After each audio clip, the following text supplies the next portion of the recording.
Happy Tuesday, everyone, from Houston, Texas. Welcome to Stellar Parenting. I'm your host, Brandi. I'm an intuitive astrologer, and I also hold a Master of Science degree in psychology with an emphasis in child and adolescent development. And I'm super passionate about helping parents, teachers, and guardians learn how to combine and mix the magic of the stars and the planets with the art of consciously raising children. If you'd like to work with me, please visit my website at brandycon.com. I'd absolutely love to help you in any way that I can. So, for today's show, I've got a special presentation all about the current world events that we're seeing and how it relates to the planetary transits at the moment. And within that message, there's something special I have for light workers and star seeds. So if you identify as a light worker or a star seed, please stick around. And after that, I will be sharing the transits with you for this week so that you can really manifest the highest potential and use this energy to live your best life. Okay. So let's jump right in. So today we're talking about current world events. There's a lot that's going on. A lot of people are feeling anxious. Many people are confused about what does this all mean? Where is this going to go? So I'll be breaking down for you why we're seeing these tensions unfold and how they connect to the movement of the outer planets. Because astrology gives us a really powerful lens to understand the deeper energetic patterns that are at play. And today I want to help you make sense of everything that you're seeing. So, at the beginning of this year, if you were listening to my show at the beginning of the year, you will remember that one of my shows was about how all three of the outer planets, and the outer planets are Uranus, Neptune, and Pluto, how all three were transitioning into new signs in a very short period of time, and that there was the potential for events like the ones that we are seeing now. Now, the last time that all three outer planets, Uranus, Neptune, and Pluto, the last time that they all changed signs within a few months of each other was back in 1737.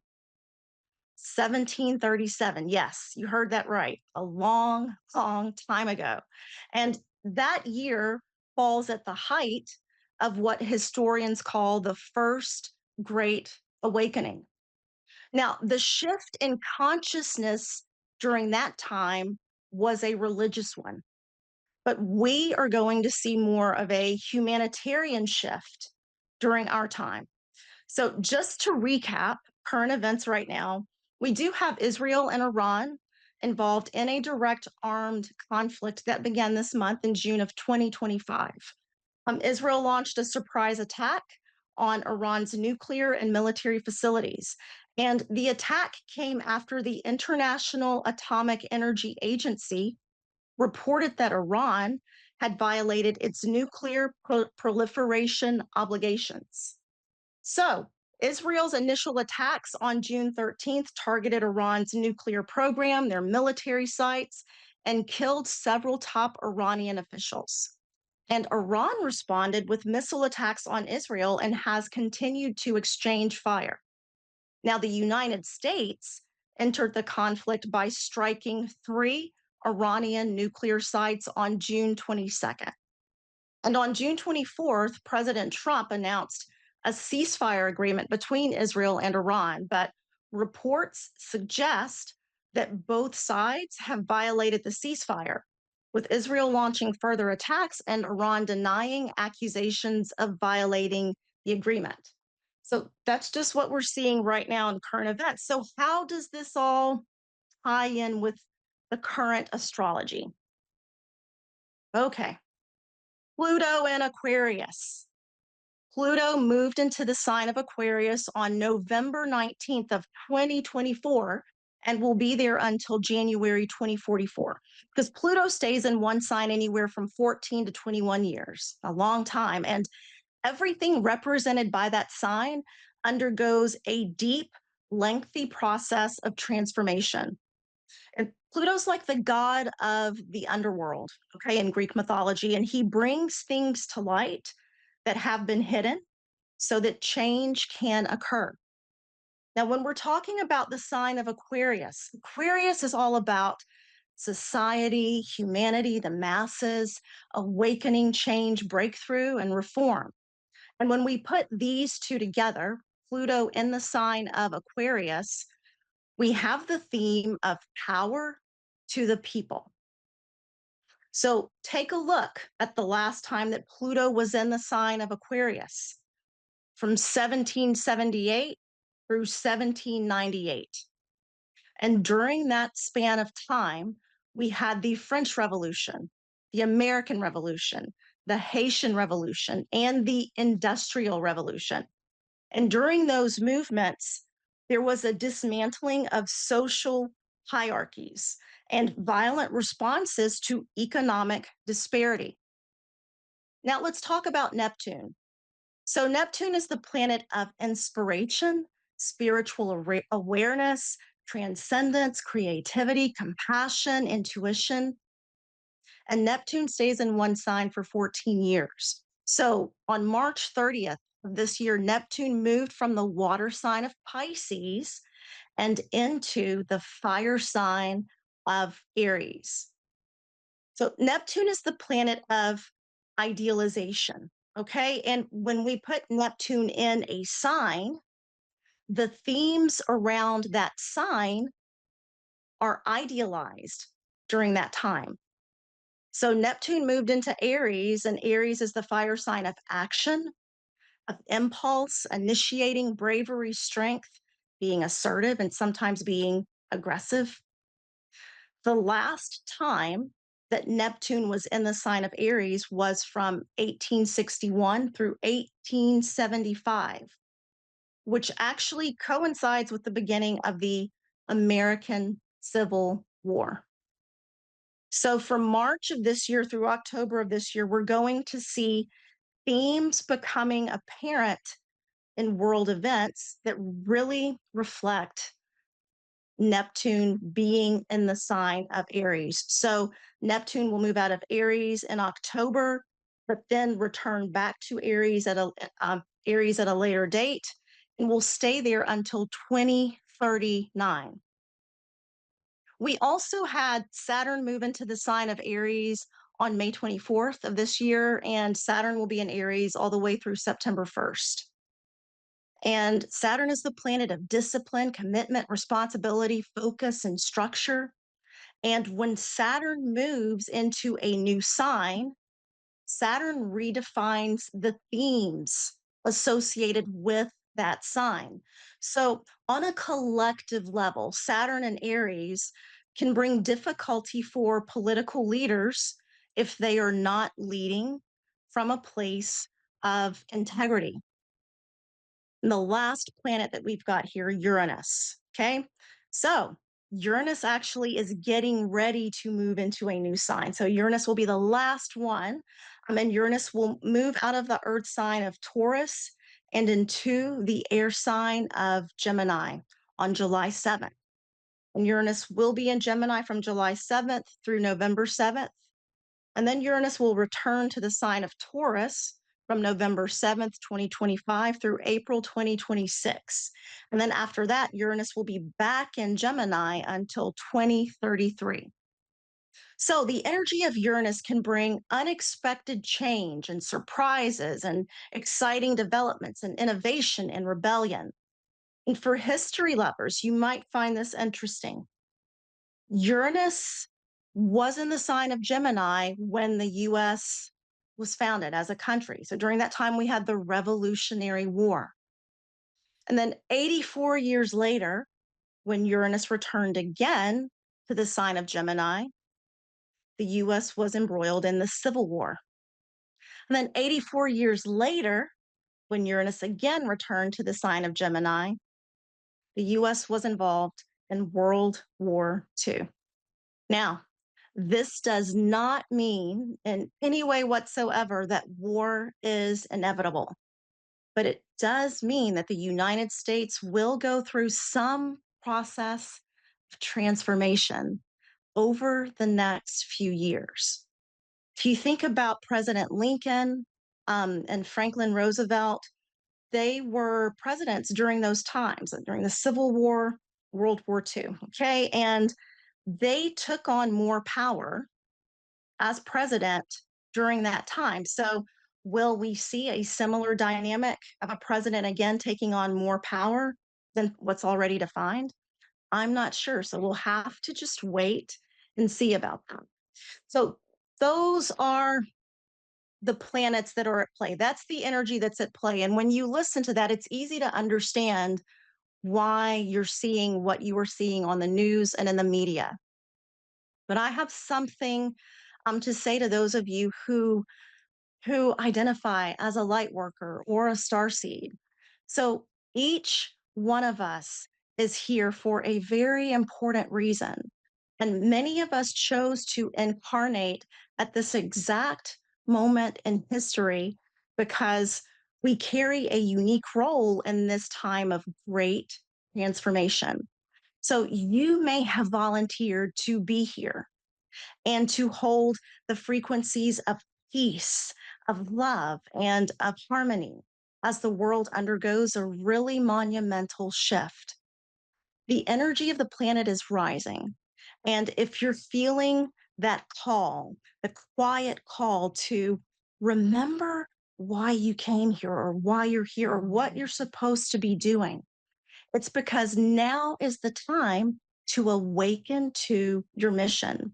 So you're being called to anchor the light through your thoughts, through your words, through your actions, and through your presence in the world. And also through your relationships, how you treat other people, and how you show up each day.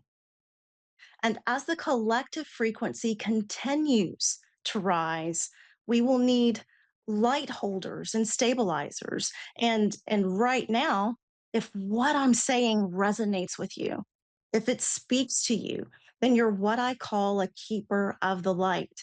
And you came here to help guide this shift. You came to help ground this new energy and to help others navigate the change. And I'm here to remind you of who you are.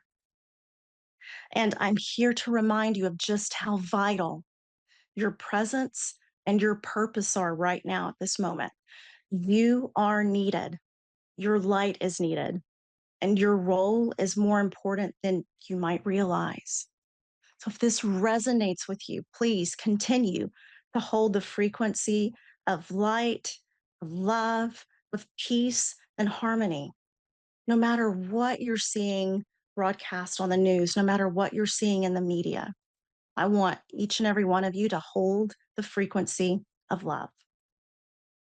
All right, so now moving into our transits.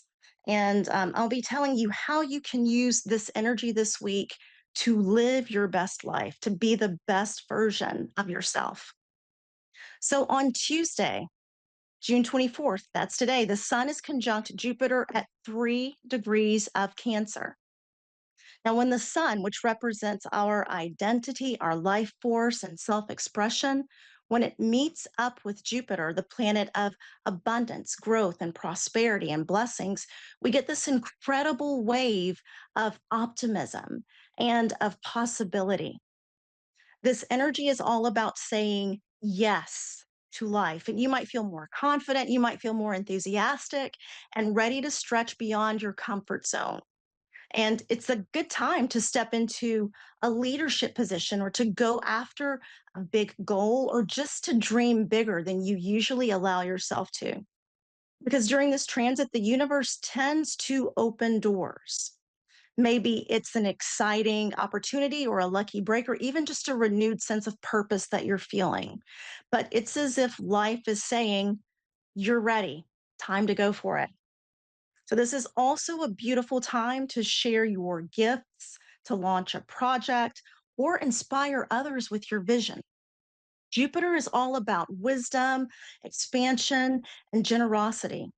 So don't be surprised if you feel called to teach, to lead, to travel, or just to be more bold in how you show up. But because Jupiter amplifies everything, it makes it so much stronger. It's important for you right now to stay grounded. There may be the temptation to go overboard and to overcommit or to overspend or to say yes to things that stretch you a little bit too thin. So trust the expansive energy, but I want you to stay aligned with what truly serves your path. Now, tomorrow, Wednesday, June 25th, we have a new moon at 4 degrees of Cancer. And this new moon is all about coming home to yourself and about new beginnings. So, Cancer is the sign of emotional safety, of home, motherhood, and intuition.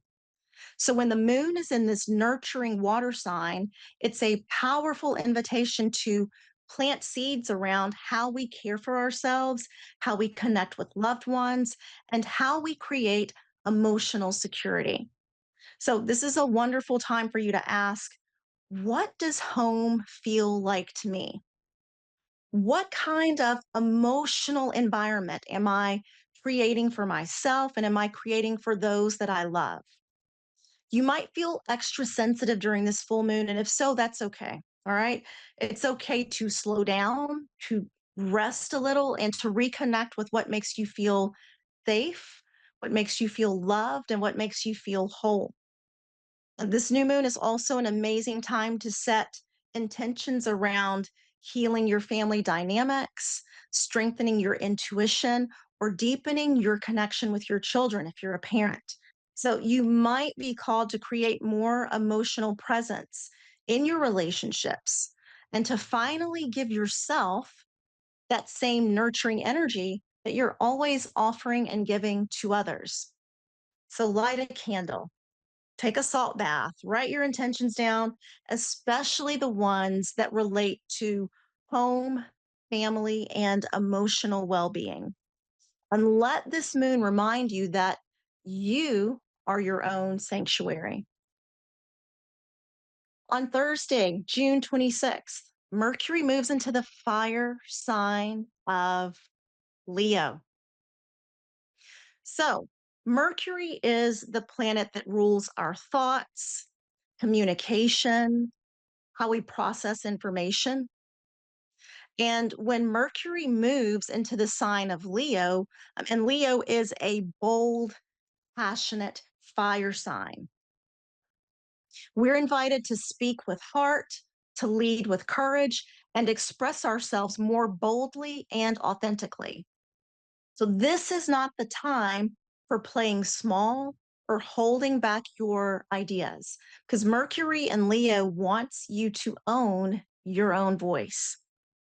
So, you might feel more theatrical in your storytelling, or you might feel more expressive in your body language, or even more playful in the way you connect with others. Leo energy is magnetic and it literally draws people in. So, this is a fabulous time for public speaking, for creative writing, for podcasting, or teaching. Anything where your words carry your light. But here's the higher invitation with Mercury moving into the sign of Leo. Don't just talk to be heard, okay? I want you to speak to inspire. Speak to inspire. Leo energy loves attention, but at its best, it really wants to uplift others through authentic and heartfelt communication. And if you're a parent or someone who works with children, this is a powerful time to really listen to how the children around you express themselves. Encourage their boldness, let them shine, and model what it means to speak from the soul. So while Mercury is in the sign of Leo, Take center stage in your own life and use your words to lead, to encourage, and to inspire. Because right now, the universe is saying your voice is powerful. Use it like you mean it. Also, on Thursday, June 26th, the sun at 5 degrees of Cancer will sextile Mars at 5 degrees of Virgo. So let's talk about how this transit will be vibrant and energizing. Okay. This one is going to be all about action, confidence, and courage aligned with purpose.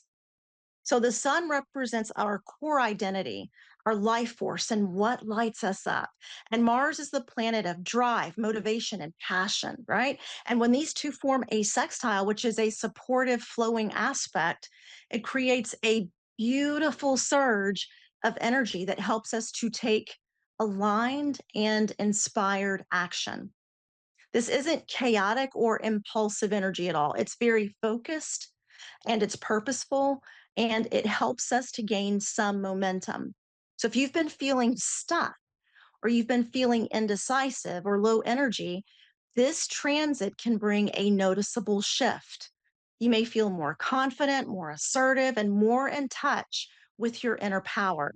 And because this energy is balanced, not aggressive, it's perfect for getting things done without burning out. So, if you're a parent, this can be a fantastic day to channel your kids' energy into something constructive like sports or creative projects. Everyone can benefit from this energy when Mars sextiles the sun. So, take advantage of this supportive window, be brave, move forward, and take action that feels aligned with your soul, not just with your schedule. On Friday, June 27th, Mercury will be at 1 degree of Leo trining Saturn at 1 degree of Aries. Now, rules. Mercury rules how we think, how we speak, and how we communicate.